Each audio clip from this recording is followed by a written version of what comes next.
Hey guys! Welcome to Instant Pot Wednesday. If you're new here, my name is Olina and this is my Healthy Instant Pot Recipes YouTube channel. On Wednesday we share tips and on Friday we share recipes. If it's your first time, make sure to subscribe and hit the bell icon not to miss any new videos. And today is Wednesday tip and we're going to talk about how to reheat food in Instant Pot. I get this question very often and I haven't realized that many or some of you don't know that you can cook food in Instant Pot, but you can also reheat in Instant Pot as well. So you save extra containers and extra steps and just everything extra because Instant Pot is everything all in one. So let's do it. Hi guys! Hey guys! Hey guys!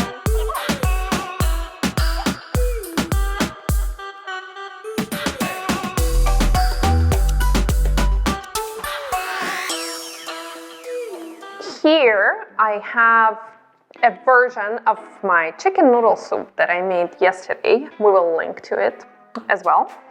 And what happens is after you cook, I'm gonna show you.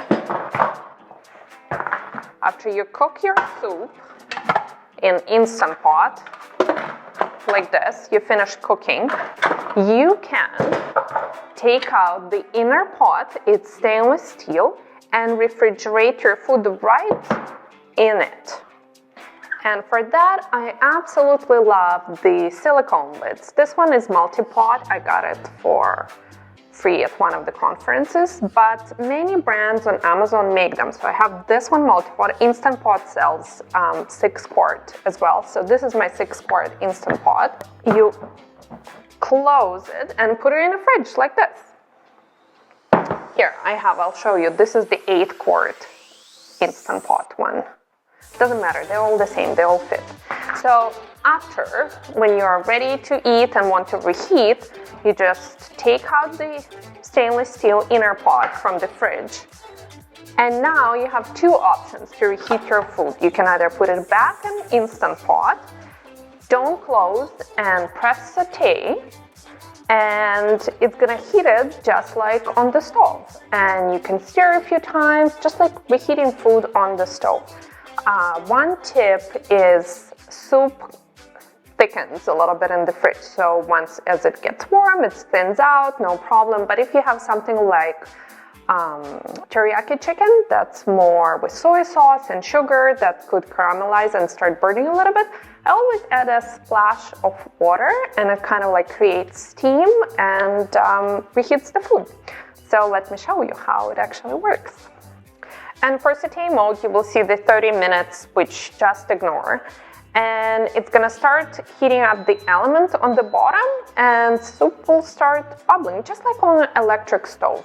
I would say this takes about, 3 to 5 minutes, depending what you have in the pot and how much. Or you can just take the whole thing and put it on the stove and just warm it up like you would in a regular pot. This is stainless steel pot. It's totally stove fine in my world. And yeah, so that's my tip for today. Also, if you're wondering if you could steam instead of sauteing, because there is a steam button on Instant Pot. Well, steam is basically 1 minute pressure cooking or something like that. So you can do that. Let's say with chicken or soup, something not like vegetable heavy that gets really cooked further. It just takes more time to bring the pressure and stuff like that. So that's why I like the saute. So that's it for today. And I hope you enjoyed this video. And if you did, do the thumbs up below and subscribe right there. See you next time. Bye.